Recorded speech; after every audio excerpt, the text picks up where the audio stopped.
పాకిస్తానీ మహిళను పెళ్లాడి ఆ విషయాన్ని రహస్యంగా ఉంచి వీసా గడువు ముగిసినా ఆమెను ఇక్కడే ఉంచాడన్న కారణంపై ఉద్యోగం కోల్పోయిన జవాన్ మునీర్ అహ్మద్ సిఆర్పీఎఫ్ ఆరోపణలను ఖండించాడు.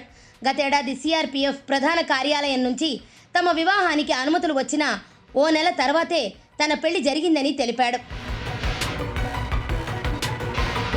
పాక్ మహిళను పెళ్లి చేసుకున్నట్లు అధికారులకు చెప్పలేదనడంలో వాస్తవం లేదని అన్నాడు.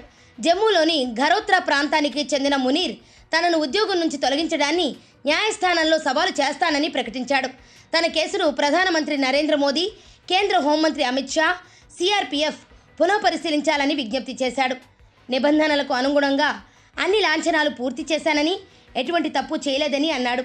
తన భార్య తన మేనమామ కుమార్తె అని, తన మేనమామ దేశ విభజన జరిగిన ఏడాది 1947లో జమ్మూ నుంచి పాకిస్తాన్కు వలస వెళ్లారని వెల్లడించాడు.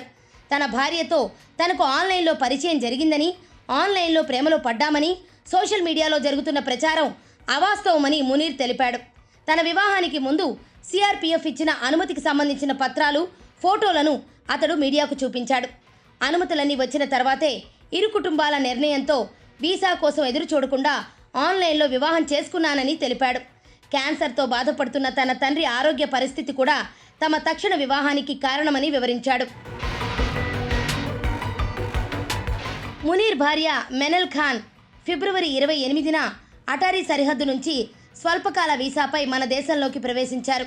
మార్చి 14తో వీసా గడువు ముగిసినా లాంగ్ టర్మ్ వీసా కోసం చేసుకున్న అభ్యర్థనను పరిశీలనలోకి తీసుకున్న హైకోర్టు ఆమెను పాక్కు తిరిగి పంపకుండా ఆదేశాలు ఇచ్చింది. इस पूरे घटनाक्रम को बताएं, मतलब क्या हुआ, कब शादी हुई, कैसे हुआ? एक्चुअली ये हमारी शादी 24 मई 2024 को हुई थी, वीडियो कॉन्फ्रेंस के जरिए। ये मेरी कज़न है, मेरे मामू की बेटी हैं। कहाँ रहते हैं? ये वहाँ पाकिस्तान में सियालकोट में रहते हैं, और पार्टीशन से पहले ये यहाँ मेरा अभी घर है, यहाँ पे ये दोनों फैमिलियाँ ज्वाइंट रहती थी। वो विभाजन के दौरान दोनों फैमिलियाँ बट गई, तो ये पाकिस्तान चले गए। तो उसके बाद हमारे परिवार के बड़ों ने रिश्ता तय कर दिया हमारा बचपन में ही कि हम आपस में रिश्तेदारी करेंगे। तो फिर जब अभी शादी की हमने 2024 में, उससे पहले मैं आपको बताता हूँ कि मैं सीआरपीएफ में कार्यरत हूँ। तो मैंने अपने विभाग को शादी की अनुमति के लिए सूचना देने के लिए मैंने 31/12/2022 को मैंने एक लेटर लिखा था, और उसको उस लेटर के ऊपर कुछ आपत्तियां लगा के इन्होंने रिटर्न कर दिया 24 जनवरी रिस्पेक्ट है। तो उसमें मैरिज का कार्ड, शादी कहाँ पे होगी ये, और ये सब चीज़ें उसमें लिखी गई। मैंने उन सब आपत्तियों का निवारण करके शादी का कार्ड लगा के मैंने डिपार्टमेंट को दी। 72 बटालियन सीआरपीएफ सुंदरबनी में कमांडेंट साहब से मैं मिला भी। फिर वो मेरा लेटर जो है through proper channel DIG range, उसके बाद जम्मू सेक्टर आईजी सीआरपीएफ, फिर एसडीजी जेके जोन से होता हुआ वो डायरेक्टेड सीआरपीएफ दिल्ली तक गया। वहाँ कुछ समय लगा, 2-4 महीने 5 महीने का समय वहाँ पे लगा। फिर उसके बाद में वहाँ से एक रिप्लाई आता है, जवाब आता है कि उसके संबंध में उन्होंने लिखा है, मतलब क्लियर लिख के दिया है कि रूल के हिसाब से ये जो है एक सरकारी कर्मचारी को सरकार को सूचित करना होता है, डिपार्टमेंट को सूचित करना होता है। तो मेरे बारे में साफ उसमें लिखा है कि प्रार्थी ने डिपार्टमेंट को सूचित कर दिया है। वो लेटर है आपके? ये लेटर मेरे पास है, ये लेटर है, आप देख सकते हैं। अच्छा। इसमें साफ मेंशन हुआ है। कहाँ पे लिखा है? ये लिखा हुआ है कि प्रार्थी ने उल्लेख मतलब इसको इसके संबंध में सूचित कर दिया है। और एनओसी कानून है कि शादी से पहले आपको उनको सूचित करना है। मैं 24/5/2024 को शादी की है। शादी के बाद भी मैंने सूचित किया है, ऐसा पहले भी किया है। और तो अनुमति वहां से दी गई 30 शादी के लिए? जी, ये देखो क्लियर है, 30/4/2024 को डायरेक्टरेट से आया हुआ है कि इसने सूचित कर दिया है डिपार्टमेंट को, और एनओसी का कोई उल्लेख नहीं है इसमें। उसके बाद में ये 24/5/2024 को मेरी शादी हुई। मेरे फादर कैंसर पेशेंट हैं। पहले हमने डेट जो है सीआरपीएफ ने मतलब किया था कि आप कर सकते हो शादी? जी क्लियर है, ये लेटर है मेरे पास डायरेक्टर डीजी का। अच्छा अच्छा जी इन्फॉर्म किया मैंने। अच्छा। फिर उसके बाद शादी करने के बाद भी मैंने इन्फॉर्म किया, मैंने मैरिज सर्टिफिकेट की कापियाँ, अपने वेडिंग कार्ड की, और हालांकि तस्वीरें वो भी मैंने जो है वहाँ पे दी 72 बटालियन में। और टाइम टू टाइम मैं प्रॉपर इन्फॉर्म करता रहा डिपार्टमेंट को। फिर मैंने दरअसल पहले शादी की हमारी डेट 5/11/2023 थी, जो इसमें मेंशन है। तो इस लेटर में भी समय लग रहा था और वीज़ा मिलने में भी देरी हो रही थी, तो उस टाइम पे हो नहीं पाई। फिर ये तो शादी उस टाइम पे नहीं हो पाई, जो क्योंकि वीजा नहीं मिला। वीज़ा नहीं मिला। फिर ये लेटर के जो रिप्लाई है 30/4/2024 से डिक्टेट से आ जाता है। तो मेरे फादर की तबीयत भी ज़्यादा ख़राब हो गई उस दौरान, कैंसर पेशेंट है। तो दोनों फैमिलियों ने सहमति की और हमने वीडियो कॉन्फ्रेंस के जरिए ऑनलाइन निकाह किया और शादी कर दी हमने। उसकी सूचना मैंने डिपार्टमेंट को दे दी, मेरे पास लेटर हैं जो मैंने सूचना दी है। और उससे पहले ये डायरेक्टरेट से जो मैंने पहले इंटीमेशन किया है, डीजी ऑफिस से लेटर आया है, उसमें ये क्लियर लिखा है कि डिपार्टमेंट को इन्फॉर्म हो चुका है। फिर इसके बाद 28 फरवरी 2025 को मेरी वाइफ को वीज़ा मिलता है, वो भारत आती हैं 15 दिन के वीज़े पे। शादी किस दिन हुई थी? शादी हुई थी 24/5/2024, 24 मई को, अच्छा 24 में 2024 में। 2024। जी वो आती हैं 2025 फरवरी 28 को। अच्छा एक साल बाद लगभग वीजा मिला। हाँ लमसम 9 महीने या 1 साल का इतना हमें टाइम लगा उसमें, वीज़े का प्रोसेस में कंप्लीट होने में। उसकी फील्ड वेरिफिकेशन होती हैं यहाँ पे भी, सारा 2-3 विभाग उसकी वेरिफिकेशन करते हैं।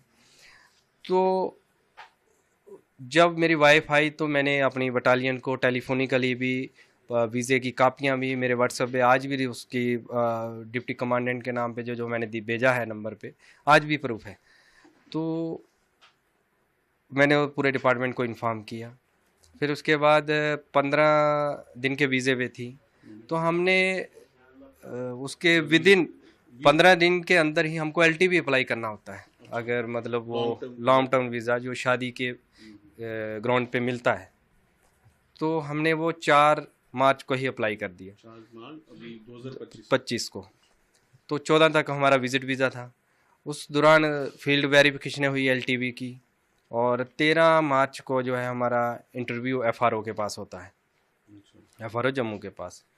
तो उसके बाद उन्होंने कहा कि आपका पॉजिटिव रिकमेंडेशन है, हम आगे भेज रहे हैं, तो आप एलटीवी कैटेगरी में फॉलो करते हैं, आप स्टे कर सकते हैं इसमें। कुछ आपने एलटीवी ख़त्म होने के बाद अपनी वाइफ को यहाँ पे रखा, और इसमें आपने डिपार्टमेंट को इन्फॉर्म नहीं किया। इन्फॉर्म मैंने किया, मेरे पास प्रूफ है, प्रॉपर चैनल मैंने उसमें डॉक्यूमेंट लगा के इन्फॉर्म किया हुआ है। एलटीवी के कागज़ भी मैंने जो है 41 बटालियन में भी जमा कर दिए हैं। तो इससे पहले मुझे 72 बटालियन में जब मेरी वाइफ आई, उसके बाद मैं छुट्टी काट के 23 मार्च को मैं 72 बटालियन में रिपोर्ट किया था। तो आप इस दौरान कहाँ पोस्टेड है? जम्मू कश्मीर में पोस्टेड? नहीं, मैं इस टाइम मध्य प्रदेश भोपाल में पोस्टेड हूँ। वो तो अभी है जी। जब ये सारा अब शादी हो रही थी तो कहाँ? उस टाइम मैं जम्मू कश्मीर सुंदरमणि मेरा हेडक्वार्टर था 72 बटालियन का, जम्मू कश्मीर और शिवखोड़ी में मेरी पोस्टिंग थी। अच्छा अभी इधर ही पोस्टेड। जी। तो उस दौरान मेरे 23 मार्च को मैं रिपोर्ट करता हूँ वाइफ के यहाँ आने के बाद 72 बटालियन में। मैं वहाँ भी बताता हूँ, मैंने पूरे डॉक्यूमेंट्स मैंने उनके प्रिंट में निकाल के रखे हुए हैं, जो मैंने व्हाट्सएप भी किए घर से, इनको पूरी डिटेल 72 बटालियन को दी, वीज़े की कापी दी, और एलटीवी के लिए बताया। तो फिर मैं 26 मार्च को जब मैं शिवखोड़ी से हेडक्वार्टर सुंदरमणि में जाता हूँ, तो वहाँ अचानक से मुझे 27 तारीख को सुबह अर्ली मॉर्निंग बिना कुछ बताए हुए अचानक मुझे कहते हैं कि आपको 41 में रिपोर्ट करना है, आपको जाना है, आपकी ट्रांसफ़र होगी। तो मैंने पूछा, मेरा अभी 2027 में यहाँ ट्रांसफ़र पीरियड कंप्लीट होना था JNK से, तो मैंने आदेश के अनुसार मैंने उस पर कुछ ज़्यादा बात नहीं की, मैंने अपना वो उठाया। मुझे उसमें जब भी आप किसी दूसरी बटालियन में ट्रांसफ़र होते हैं तो आपको 15 दिन का ज्वाइनिंग टाइम मिलता है, पीरियड मिलता है, आपको घर से होके वहाँ ज्वाइन करना होता है। मेरा वो भी नहीं मिला, मुझे एमरजेंसी वहाँ रिपोर्ट करने के लिए बोल दिया, JT उसमें नॉट परमिट लिख दिया। तो मैंने आदेश के अनुसार यहाँ से 41 बटालियन भोपाल में 29 को मॉर्निंग में मैंने ज्वाइन किया। मुझे ना ट्रेन जी अभी जस्ट ये, उसके दौरान मुझे ना ट्रेन की टिकट मिली, ना मुझे हेडक्वार्टर से कहीं मुझे छोड़ा गया, सीधा गेट से आउट कर दिया गया। रीज़न किसी ने कुछ नहीं बताया। फिर मैंने वहाँ जाके 41 बटालियन के कमांडेंट सर का, डिप्टी कमांडेंट सर का मैंने इंटरव्यू लिया। इंटरव्यू होता है जब भी पोस्टिंग जाओ। तो मैंने वहाँ पूरी कहानी अपनी मैंने सुनाई, ये बात है। इन्फॉर्म किया, मैरिज मैंने ऐसे की। तो मैंने वहाँ सीओ सर से बता के मैंने एक डीजी साहब के इंटरव्यू के लिए एक लेटर लिखा। उसमें भी मैंने यही मेंशन किया कि ऐसे ऐसे मैंने इन्फॉर्म किया था, ऐसे मैंने शादी की प्रॉपर चैनल से। अब शादी करने के बाद अचानक से मुझे यहाँ ट्रांसफ़र कर दिया गया। इसके पीछे का कारण मुझे मालूम नहीं है। वो एप्लीकेशन अभी मेरी अंडर प्रोसेस में है डीजी साहब के इंटरव्यू के लिए। उसमें मैंने पूरे डॉक्यूमेंट्स लगाए हैं, वीज़े की कापियाँ लगाई हैं, मैरिज सर्टिफिकेट लगाए हैं, A to Z डीजी साहब के लिए भी मैंने लिख के वहाँ दिया हुआ है। फिर उसके बाद मैं कमांडेंट सर के नाम पे मैंने एक इंटीमेशन लिखा अपनी शादी के बाद, क्योंकि न्यू बटालियन थी तो मैंने उनको भी इन्फॉर्म किया प्रॉपर। उसमें LTV के कागज़ भी लगाए कि इस टाइम LTV में स्टे करते। उसके बाद ये सब इंसिडेंट हुआ तो मैं छुट्टी आया। फिर आपको मैंने पहले बता दिया ये सब हुआ। तो कल अचानक से मुझे ये डिसमिस फ्रॉम सर्विस का ये आ गया। तो मैं तो इस चीज़ से हैरान हूँ, तो परेशान हूँ कि ऐसा क्यों हुआ। मैं यही प्राइम मिनिस्टर साहब से, होम मिनिस्टर साहब से अपील करना चाहता हूँ कि एक जवान होने के नाते ही मेरे साथ इंसाफ किया जाए कि ऐसा क्यों। जब मैंने प्रॉपर चैनल 2024 में शादी कर रहा हूँ, 2022 से मैं डिपार्टमेंट को लगातार सूचित करता आ रहा हूँ। वो डिपार्टमेंट जानता भी, हर कॉपी मैंने उनको दी है। और ये LTV की बात, ये FRO कंसर्न के पास ये मेरे पास पेपर हैं, ये आप देख सकते हैं। Has been referred to higher authority for approval के लिए MHA को जा रखा है हायर अथॉरिटी के पास। तो मुझे बताओ कि इसमें कहाँ पे इलीगल हुआ है, जहाँ आप लोग देख सकते हैं डायरेक्टरेट का क्लियर आर्डर है, सूचित मैंने किया है CRPF को। वो क्लियर लिख रहे हैं कि हमें इन्फॉर्म नहीं किया। एक चीज़ उन्होंने मेरे डिसमिस आर्डर में मेंशन की है कि हमें निकाह के लिए सूचित किया। निकाह ही तो होता है शादी, वही तो की है, उसके अलावा तो कुछ नहीं है उसमें। तो मेरी होम मिनिस्टर साहब से और प्राइम मिनिस्टर साहब से ये अपील है कि वो पर्सनली तौर पे इस चीज़ के ऊपर देखें कि एक जवान के साथ ये क्यों हो रहा है। जो होम मिनिस्टर साहब की जो गाइडलाइन आई है जो एग्ज़िट परमिट वीज़े के लिए, मेरे ख्याल से जहाँ तक मेरी समझ है ये टोटली उसके खिलाफ है। आपको मैंने दिखाया भी है, उसमें वैलिड भी है। न्यू वीज़े LTV ही इशू होंगे, उस पर ये ऑर्डर एप्लीकेबल भी नहीं है। तो प्रॉपर उसके खिलाफ ये मेरे साथ किया जा रहा है। तो कल मुझे ये डिसमिस का नोटिस दिया गया।